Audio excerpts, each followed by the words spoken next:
Well, coming up on today's edition of The Play, the school security measure that's seeing new life at the state capitol, why hundreds of Oklahoma students may not graduate next month, and a sneak preview of a special publication coming out this weekend. But first, local officials are adding an extra layer of security for the Oklahoma City Memorial Marathon on Sunday in response to the bombing at the Boston Marathon. And here to tell me more about this and other stories in Friday's Oklahoman is assistant local editor Nick Trigakos. Thank you so much for joining me. Yeah. Now, Nick, what can we expect to see at the race this weekend? What we're hearing from race officials is that they will, in addition to their normal security procedures they're going to flood the course with law enforcement personnel. They're saying that if you're out there as a spectator through the length of the 26.2 mile course or a runner, that you should be able to see somebody in a law enforcement role no matter where you are on the course. They're also asking that runners don't bring backpacks to the race, and they're asking that spectators don't bring backpacks to the race, which is, it seems like it's asking a lot. But I think they're hoping that in the spirit of cooperation that people will try to stick with that. So it's a big thing, no backpacks, especially for spectators who might want to hang around for several hours and bring their stuff with them, but they're asking people to make that sacrifice. You're running this weekend? Mm-hmm. All right, man. I'm sure you'll do a great job. Now, speaking of security, the proposal to allow trained teachers to bring handguns to school is seeing new life. Now, what can you tell us about this measure in the State House? Well, this was a measure that was, it passed the House, and it was going to allow teachers to take training to carry a concealed gun in class. It did not make it through Senate committee, and everyone assumed the bill was done. But language from that bill has been reinserted in another law enforcement bill now, and House members are trying to push it through to the Senate right now. Now, we heard from one Democratic senator who said that she doesn't think it's going to advance any farther than it did last time. But we'll be following that and seeing where it goes. Yeah, that's an interesting subject. All right, stunning statistics were released by the State Education Department. According to a recent survey, more than 2,000 high school seniors may not graduate. Now, how accurate is that figure, and why are so many students in jeopardy of not receiving their diploma?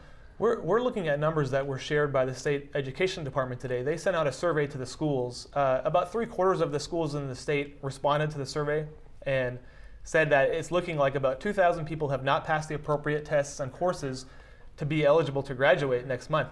The worst case, unfortunately, is in Oklahoma City, where about 1 in 4 students is not on track to graduate next month.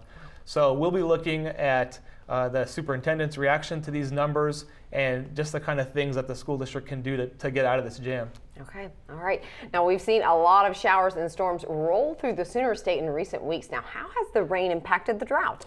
We're seeing some improvement in our drought situation. Good. And in fact, according to the latest figures released today, we're seeing that Oklahoma County now, parts of Oklahoma County are not in a drought anymore. They would be just considered to be abnormally dry, but it is kind of neat to shake that drought label. Now, it comes with a disclaimer, and that is that we're still relatively dry as we were compared to about a year ago. In fact, we're worse off than we were before. Really? So there's a sliver of good news there, but I think people still have to be mindful of the overall need for more rainfall to get out of this situation. Okay, I know that rain helped green up the grass a little bit. That was nice. Now, we also want to bring your attention to a special selection coming out this weekend. Here with more on the publication is Yvette Walker. Hi, I'm Yvette Walker, editor of Outlook 2013. Outlook is an annual edition that we publish in the Oklahoman to talk about the progress that we're seeing in the Oklahoma City metro area. And because so much is going on this year, we decided to look to the future.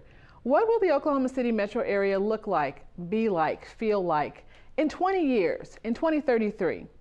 So we asked a lot of people. We asked civic leaders, we asked musicians. Wayne Coyne was not as flamboyant as you might think. He gave us some very interesting answers. We talked to medical researchers, lots of people. What's going to be happening in this area? So Outlook 2013 is a collection of all of those thoughts, all those visions and predictions about what we could see in the future. From the arts to business and technology to advancements in health, all the way to education and careers. We're looking ahead, and we hope that you'll look at Outlook with us. It'll be on sale on newsstands and hopefully in your driveway this weekend on Sunday, April 28th, and also at newsok.com/Outlook. We hope you enjoy it. Thanks so much, Yvette. That's awesome. Obviously, we've got some good stuff coming out in the paper coming up. And then obviously, Nick, thanks so much for Friday's headlines. You get them here first, obviously. Friday's headlines tomorrow's headlines today in the play. Thanks so much, Nick. Sure.